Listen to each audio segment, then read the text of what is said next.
여자아이들 사이에 껴서 어색하게 발레를 하고 있는 소년. 소년의 이름은 빌리 엘리어트입니다. 빌리는 탄광에서 일하는 아버지와 형, 그리고 할머니와 함께 살고 있습니다. 빌리가 권투를 하던 체육관 한쪽에서 발레 수업이 진행됩니다. 원래 발레 수업을 하던 곳이 파업 광부들의 식당으로 쓰였기 때문이죠. 권투 수업이 끝나고 혼자 남아 샌드백을 치고 있던 빌리는 옆에서 진행되는 발레 수업에 관심이 생깁니다.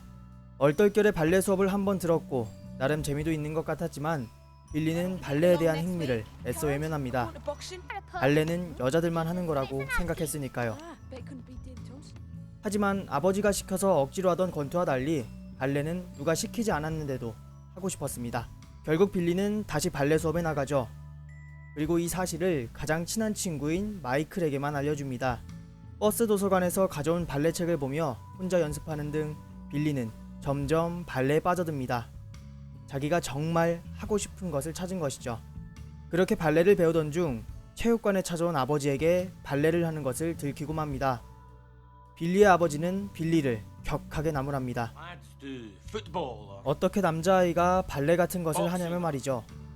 이런 불같은 성격을 가진 아버지를 둔 빌리 역시 한 성격하긴 마찬가지였죠. 빌리는 아버지를 비난하며 나가버립니다. 다음날 빌리는 윌킨슨 선생님의 집으로 향했습니다. 윌킨슨 선생님의 집에서 시간을 보낸 후 돌아오는 길, 윌킨슨 선생님은 빌리에게 뉴캐슬에서 있을 오디션을 봐보자고 합니다. 이후 빌리는 오디션을 위해 본격적으로 발레를 시작합니다. 드디어 자신이 하고 싶은 것을 하게 된 빌리. 그러나 마냥 편한 마음일 순 없었습니다. 광부였던 아버지와 형이 정부의 폐광에 반대해 파업을 진행 중이었는데 상황이 점점 노조에게 불리하게 흘러가고 있었습니다. 때문에 빌리의 집은 경제적으로 어려운 상태였습니다. 자신의 꿈과 현실 사이에서 불안해하던 빌리는 윌킨슨 선생님에게 심한 말을 하며 반항하고 말죠. 그러나 선생님은 윌리를 포기하지 않았습니다.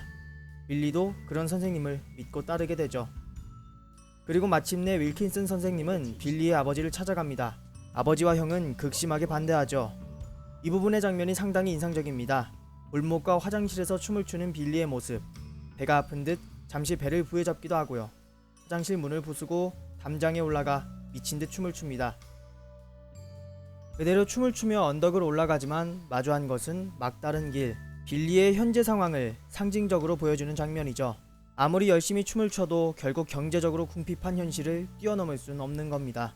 그리고 그 장면 그대로 계절이 겨울로 바뀝니다. 상당히 눈여겨볼 연출이죠. 빌리네 가족은 상황이 더 안 좋아졌습니다. 빌리의 아버지는 아내의 유품과 다름없는 피아노를 부숴 땔감으로 사용하죠. 행복해야 할 크리스마스가 이 가족에겐 너무 슬프기만 합니다. 그날 저녁 빌리는 마이클과 함께 체육관에서 발레를 춥니다. 그러다 또다시 아버지에게 이 모습을 들키고 말죠. 그러나 빌리는 전처럼 기죽지 않습니다. 아버지에게 보란듯이 더 멋지고 힘차게 춤을 추죠. 빌리의 춤을 본 아버지는 아무 말 없이 체육관에서 나갑니다. 그리고 아버지가 향한 곳은 바로 윌킨슨 선생님의 집이죠. 빌리의 아버지는 윌킨슨 선생님에게 묻습니다. 발레를 가르치는데 돈이 얼마나 드냐고. 빌리의 춤이 아버지의 마음을 움직인 것입니다. 그리고 다음날 아버지는 탄광 출근 버스를 타러 나옵니다. 아들을 위해 돈을 벌어야 했으니까요. 출근길은 노조의 파업 시위로 혼란하기 그지없었죠. 그리고 시위대 행렬에 껴있던 빌리의 형은 버스에 타고 있는 아버지를 발견합니다. 탄광 앞에서 만난 두 부자. 아버지는 빌리에게 기회를 주자고 합니다. 빌리의 형은 다른 방법이 있을 거라며 이러지 말라고 하죠. 그러나 결국 아버지도 형도 빌리를 위해 힘쓰기로 합니다. 항상 빌리를 나무라던 형이 그날 저녁 아빠 말이 맞다며 엄마라면 하게 했을 거라고 합니다. 돈이 부족했기에 아버지는 아내의 유품까지도 팔러 갑니다. 그러나 피아노를 부술 때처럼 절망스럽진 않죠. 아들을 위한 것이니까요. 이제 빌리는 아버지와 함께 런던에 있는 로열 발레 학교로 향합니다. 그리고 마침내 오디션을 보게 되는데요. 잔뜩 긴장한 채 면접관들 앞에서 춤을 춘 빌리는 자신의 춤이 만족스럽지 않았습니다. 그러다 대기실로 돌아간 빌리에게 속없는 위로를 건넨 다른 학생을 때리고 맙니다. 있는 돈 없는 돈 털어 이곳까지 온 빌리에게 다음 기회 같은 건 없었으니까요. 곧바로 빌리는 아버지와 함께 면접관들 앞에 불려가죠. 의례적인 질문들이 오간 후 나가려는 순간 What does it feel like when you're dancing? It's sort of stiff and that. But once I get going, then I like forget everything. And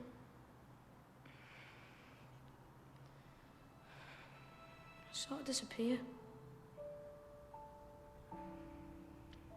Sort of disappear. Like I feel a change in my whole body. And like there's fire in my body. Just there. Flying.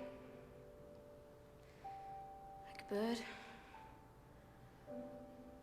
Like electricity.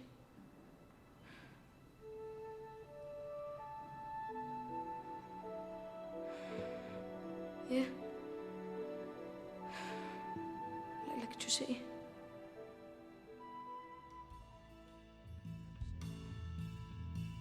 빌리는 방에서 혼자 결과를 확인하죠. 결과는 합격이었습니다. 그 다음 장면이 인상적인데요. 빌리가 힘차게 올라갔던 언덕을 빌리의 아버지가 뛰어갑니다. 방산 동료들에게 소식을 알리러 간 아버지. 그러나 아버지는 거기서 파업이 실패했다는 소식을 듣게 됩니다. 이제 빌리는 발레 학교로 가야 합니다. 윌킨슨 선생님과 인사를 나누고 마이클과도 작별 인사를 하죠. 아버지, 형과도 작별 인사를 합니다. 아들, 그리고 동생을 위해서 지하로 내려가는 아버지와 형, 텅 빈 체육관에 혼자 남은 윌킨슨 선생님, 그리고 홀로 버스를 타고 가는 빌리. 이어서 영화는 상당한 시간이 흐른 듯한 모습을 보여줍니다. 공연장에 도착한 빌리의 아버지와 형은 어른이 된 마이클을 만나죠. 그리고 드디어 성인이 된 빌리가 등장합니다.